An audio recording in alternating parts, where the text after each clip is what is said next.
So today I'm speaking about how we choose what we're going to be nourishing our bodies with on a cellular level.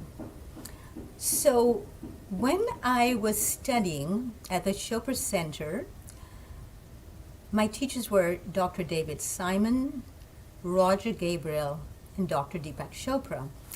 And I remember the very first time, vividly, that Deepak was training us and he said, there are only two emotions, pain or pleasure. And I thought, what about love and hate?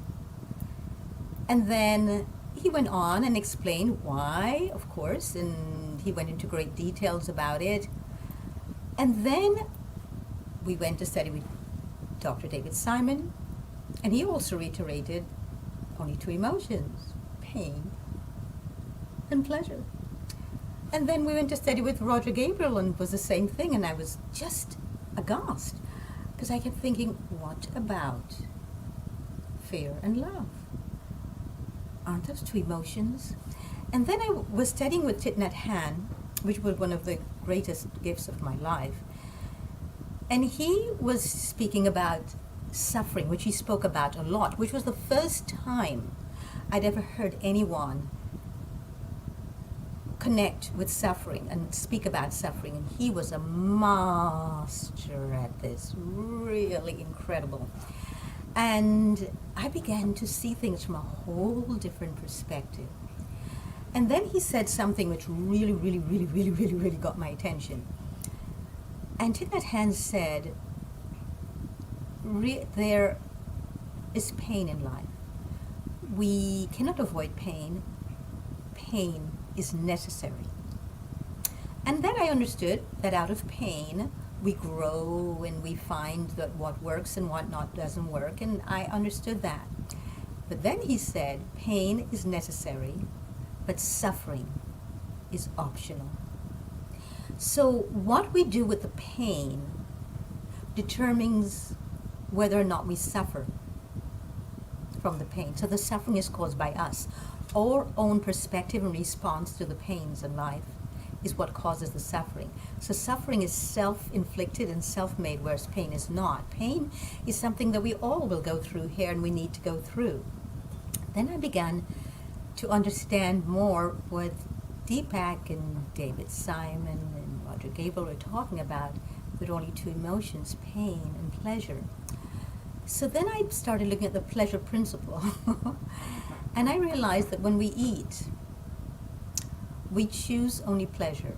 So, for example, if my first memory of this Asian pear was a memory that was not pleasurable, then I will put it in the painful box of my memory, not the pleasurable, because if there are only two emotions, if there's only pain or pleasure, then this will go into the painful box because it didn't stimulate pleasure for me. So my whole relationship with pears from then on will be that way. Same thing if I were to eat a persimmon. If the first time I ate it, it was not ripe enough, and everybody else is running around saying how much they love persimmons and how sweet and juicy they are, but mine was not sweet and juicy at all. My own perception of persimmons from then on will always be jarred by my first memory of it, because when we eat food, we're always trying to create our first memory of it, our first experience of it. We humans are like that. Same thing if we're to eat a plum. Our first experience is what determines if we will ever like plums or not. So we tend to be very judgmental with what we eat and how we eat, and we divide it into pain or pleasure. So if we were to eat a bowl, choose a bowl of tangerines, that all depends on our very first encounter with tangerines. Or if we should be eating pomegranates, that will also depend on our first impression of pomegranates.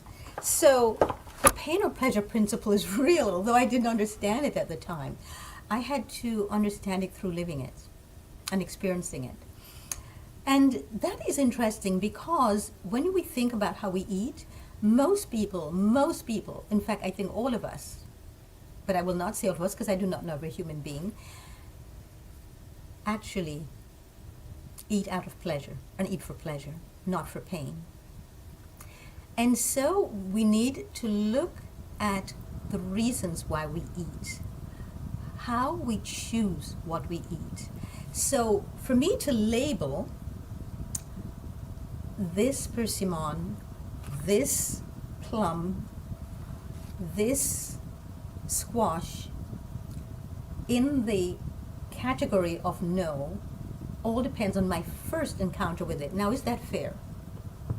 Shouldn't I wait until I have one that's really ripe or from a different tree or in a different area of the world with different soil to make that decision? Yet we don't.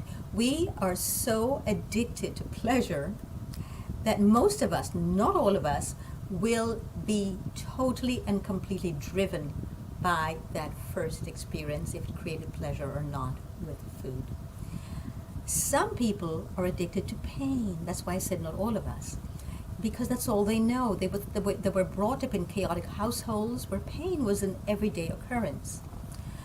And they will do whatever and anything to get away from it, and that's why most people end up using drugs, because again, anything to get away from the pain or whatever causes pleasure, because there are only two emotions, pain or pleasure, that's where they'll go. But but then they're creating suffering. They're creating suffering not just for themselves, but everyone else around them. And so I think when we begin to understand this pain-pleasure principle and how so much it determines our choices, and we will find all the excuses, by the way, why we do what we do and why we make the choices we make. We will find excuses, and we will justify and validate why we eat a certain way. But in truth, it comes down to pain or pleasure, and we cause the suffering. So if we're making choices around food that are very acidic, that are creating tremendous acidosis in the body, that is causing mucus, just a constant accumulation of mucus in the body, and then we start getting into areas of our lives where our body is now rebelling and trying to get our attention, and we feel then that we are unlucky, or we have the wrong genes and that's why, or we feel that we have to, because that's the only money that we have to purchase these things. We need to rethink our decisions. We need to look at the reasons that we give ourselves. We need to question them. We need to be loving to ourselves, or we need to eat from a cellular level. We need to start looking at our bodies and asking, is this toxic to my cell? Is this alkaline or acidic into my cells? Are these going to create healing when I bring them into my body? When we look at life in that way, are we creating suffering by making the choices that we make? Or are we creating healing and more pleasure on a cellular level for our bodies? The pleasure will come later when we eat this, but we need delayed gratification. So we need to practice delayed gratification. That is something I learned years ago when I was fasting, and I read a book that really opened me up called The Road Less Traveled. And many of you might have already read that book. If you haven't, I totally so recommend The Road Less Traveled to you, because it talks a lot about delayed gratification and gives examples about why delayed gratification ends up leading to tremendous pleasure. So instead of having instantaneous pleasure to eat something, think about how the cells will respond instead. Are you creating more acidity in your body, more mucus, or are you creating pathways of health and healing in your body?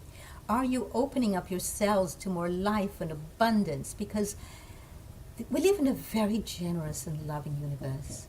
Now we need to be loving to ourselves. So one of the things that I was taught at the Chopra Center, we were all taught a lot of Sufism. And the most known Sufi master, the one that's most popular, is of course Rumi. I happen to also love the teachings of Hafiz and of Tagore. And so I will leave you today with Tagore, who says, "Let us not pray to be sheltered from dangers, but to be fearless when facing them." A lot of us are facing the danger zone when we go to decide what food to eat and make decisions about food. Let's not be sheltered from the dangers of it. Let's confront ourselves and realize I'm in the danger zone by eating this. Let's be fearless when facing them by deciding that is not going to give me healing and health.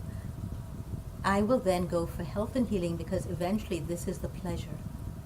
I get pleasure from being healthy, from being vibrant, from feeling exuberant and alive, and I feel that I can actually feel the joy that is internal within me coursing through my veins, and I feel loving and alive with health and healing. Let us look not at diseases, which is where we tend to look in life. So let's not pray to be sheltered from the dangers of what we eat, but to be fearless when facing them by saying, no, I will not eat this way anymore. I will not be so indoctrinated by commercials and by manufacturers who are giving me false information so that I think that this is going to be healthy for me. I am going to now make choices according to what my cells show me that they need and from which they will prosper.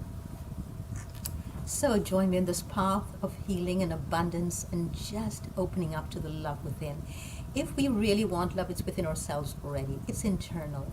And if we want the love that's in ourselves, then we need to create more by giving the cells what it needs from a very loving perspective. So be loving with all the choices that you make today around food and healing.